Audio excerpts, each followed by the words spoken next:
Hello बच्चों, आज हम अपनी इस तीसरी वीडियो में घर की याद कविता आगे की करेंगे।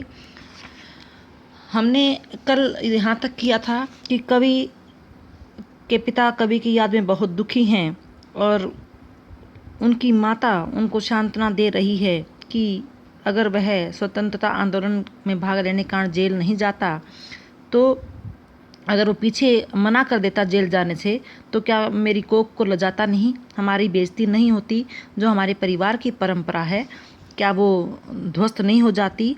तो तुम इस कवि की माता उनके पिता को धैर्य बंधाती और कहती है तुम इस तरह से अपना मन कच्चा मत करो, और अगर आप इस तरह से कच्चे हो जाओगे, दुखी होगे, तो आपको देखकर बच्चे भी रोने लगेंगे।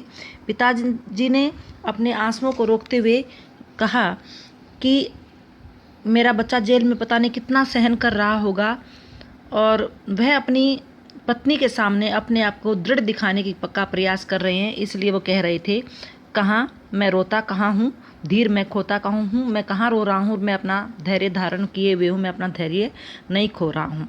अब इससे आगे हम करेंगे। कवि कहता है, हे सजीले हरे सावन। यहाँ सावन को अपना संदेश देने के लिए वह दूत बनाता है।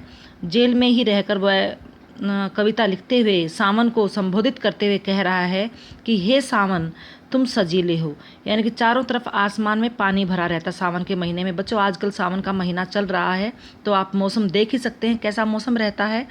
तो वो सावन को अपना दूत मैसेंजर बनाता है और कहता है कि हे सजीले हरे सावन, हे कि मेरे पुण्य पावन। सावन का महीना पवित्र महीना माना जाता है। इसमें और ये आसमान जो है बादलों से भरा रहता है, बादल पानी से भरे रहते हैं। तो उसे सावन को कहता कवि, तुम बरस लो वे न बरसें। हे सावन, तुम चाहे कितना ही बरस लो, लेकिन मेरे माता पिता मेरी याद में ना बरसें, ना आँखों से आंसू बहाएं। मैं ये नहीं चाहता कि वो मेरी याद में तड़प कर वो रोते रहें। इसलिए पाँचवे को वे न तरसें। मैं उनका पाँचवा बेटा हूँ, इसलिए वह मेरी याद में तड़पे ना, तरसे ना। मैं मज़े में हूँ सही है, तुम जाकर मेरे घर ये मैसेज देना कि मैं यहाँ जेल में बहुत ही मज़े में हूँ, बिल्कुल सही हूँ, कुशल पूर्वक हूँ, घर नहीं हूँ। बस यही है, बस केवल इतना सा तो एक छोटा सा कारण है कि मैं उनके पास घर में नहीं हूँ। या किंतु यह बस बड़ा बस है, इसी बस से सब विरस है। तो कहते हैं कोई बात नहीं, अगर मैं घर में नहीं हूँ तो मैं, लेकिन यहाँ तो मैं बिल्कुल ही कुशल पूर्वक हूँ और मैं यहाँ मज़े कर रहा हूँ, ऐसी कोई बात नहीं है। यह वह एक बड़ी मजबूरी है जिसके कारण उसका जीवन बच्चों अब आनंदहीन हो गया है, विरस हो गया है। विरस का मतलब आनंदहीन। वह यहाँ मजबूरी में है, स्वतंत्रता आंदोलन में भाग लेने के कारण अपने मन से नहीं है, इसलिए वह अपने आप को कह रहा है कि ये मेरा बस नहीं है इसके ऊपर, और इसी बस में सब विरस है। अब तो बस जो अब मुझे कारावास हुई है एक अच्छे कार्य के लिए, लेकिन इसके विपरीत मेरा जो जीवन है वो थोड़ा सा, मैं घर से दूर हूँ, वो आनंद रहित हो गया है। अगले पैराग्राफ में बच्चों देखिए, किंतु उनसे यह न कहना, हे सावन तुम मेरे घर जाकर मेरे माता पिता से लेकिन यह मत कह देना, उन्हें देते धीर रहना कि मैं यहाँ पर बहुत दुखी हूँ या मेरे ऊपर यहाँ अत्याचार हो रहे हैं। ये बात उनको बिल्कुल भी न बताना, बल्कि तुम उन्हें जाकर ये कहना कि यह धैर्य, उनको ये ढांढस बधाना, उन्हें ये धीर देना कि उन्हें जाकर ये मेरा संदेश देना कि मैं यहाँ पर खूब लिख रहा हूँ, उन्हें कहना पढ़ रहा हूँ। मैं अपना यहाँ पर लिखने पढ़ने का कार्य बड़े मज़े से अच्छे से कर रहा हूँ, मेरी वो चिंता ना करें किसी भी प्रकार से। आगे देखो बच्चों, नेक्स्ट पैराग्राफ, काम करता हूँ कि कहना, नाम करता हूँ कि कहना। तुम उन्हें जाकर ये संदेश देना कि मैं यहाँ पर बहुत काम कर रहा हूँ, उनका नाम ऊंचा कर रहा हूँ, चाहते हैं लोग कहना, लोग उनकी खूब प्रशंसा करते हैं, मत करो कुछ शोक कहना। और मेरी याद करके कुछ दुखी नहीं होना, उनको कहना कि वो मेरी याद में कभी भी दुखी ना हो, मेरा यहाँ पर कुछ नहीं बिगड़ रहा है। और कहना, और उनके पास जाकर ये कहना, मैं मस्त हूँ मैं यहाँ कारावास में बिल्कुल मस्त हूँ। कातने में व्यस्त हूँ मैं। बच्चों, मैंने पहले ही बताया था, आज़ादी का आंदोलन चल रहा था। गांधी स्वदेशी आंदोलन, स्वदेशी वस्तुओं की को यूज़ करने की अपील की जा रही थी लोगों से। गांधी के चरखे से सूत काता जाता था, तो वहाँ जितने कैदी थे सब चरखा काटते थे, हिंदुस्तानी कैदी, ताकि सूत बने और सूत से उनके कपड़े बने। वो कहने लगे कि कातने में व्यस्त हूँ मैं, यहाँ पर मैं खूब सूत काटता हूँ। वजन 70 सेर मेरा, 70 सेर केजी किलो।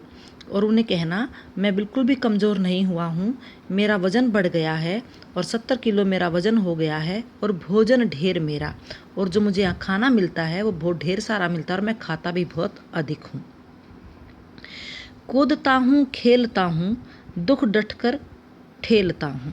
मैं कहता हूँ, कवि कहता है कि हे सावन, मेरे माता पिता को कहना जाकर, मैं सारा दिन हंसी खुशी यहाँ पर खेलता कूदता रहता हूँ, मुझे कोई भी दुख नहीं है, दुखों को मैं डट कर सहन करता हूँ।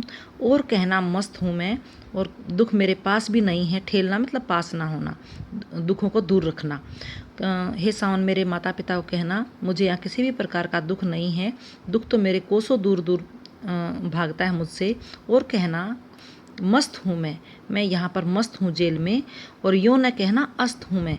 मेरे माता पिता को ये बिल्कुल भी मत कहना कि मैं यहाँ पर अस्त हूँ, यहाँ पर मैं दुखी हूँ। अस्त मतलब छिप जाना, यानी कि ढल जाना, कि मैं यहाँ कमज़ोर हो गया हूँ। इस तरह का संदेश उन्हें बिल्कुल भी मत, उनको आभास मत होने देना, मत संदेश देना, बल्कि तुम तो ये कहना, वहाँ जो है उनके पुत्र को किसी भी तरह का कोई दुख तकलीफ नहीं है, वो वहाँ मज़े में है, मस्त रहता है। हाय रे, ऐसा न कहना। हाय रे यहाँ दुख प्रकट करते हुए कहता, हे सावन, तुम ऐसा बिल्कुल भी न कहना कि जो वैसा न कहना, यानी कि जहाँ मैं जैसा हूँ वैसी हालात उनको बिल्कुल भी मत बताना। ये मत कहना बिल्कुल भी कि उनका बेटा वहाँ दुखी है, उसके ऊपर अत्याचार होते हैं। कह न देना, जागता हूँ। उन्हें ये मत बताना कि मैं रातों को जागता रहता हूँ, मुझे नींद नहीं आती है, आदमी से भागता हूँ। और ये मत कहना कि मैं यहाँ पर हार गया हूँ, अस्त हो गया हूँ, निढाल हो गया हूँ, ढल गया हूँ। तुम ये कहना उन्हें जाकर, मेरे माता पिता को, कि हमेशा बिल्कुल चुपचाप रहना, यानी कि अस्त हो जाना, चुप रहना, ये मत कहना बिल्कुल भी उन्हें। और ना ये बताना उनको कि मैं रातों को जागता रहता हूँ। आगे उन्होंने कहा है, कह न देना, मौन हूँ मैं। उन्हें ये मत बताना कि मैं चुपचाप रहता हूँ, खुद न समझूँ कौन हूँ मैं खुद ही अपने आप को पहचानने से रह गया हूँ, मैं इतना कमज़ोर हो गया हूँ, और ये मेरे माता पिता को नहीं पता लगना चाहिए। देखना, कुछ बक न देना। वो सावन को फिर संबोधित कर रहा है कि हे सावन, देखना, कभी तू नादानी में, ना समझी में कुछ माता पिता के सामने कुछ अनाप शनाप ना बक देना। उन्हें कोई शक न देना, उन्हें किसी भी तरह का जो है शक ना होने देना कि उनका पुत्र वहाँ पर ठीक है या नहीं है। हे सजीले हरे सावन, सजीले सजल, जल से भरे हुए, हे जल से भरे हुए हरे भरे सावन, हे कि मेरे पुण्य पावन, हे मेरे पवित्र महीने, तुम बरस लो कितना ही चाहे, वे न बरसें। मेरे माता पिता की आंखों से आंसू नहीं आने चाहिए, तुम चाहे कितना ही बरस लो, लेकिन वे नहीं बरसने चाहिए। 5वें को वे न तरसें, और अपने 5वें पुत्र को की याद में वे कभी भी तड़पने नहीं चाहिए।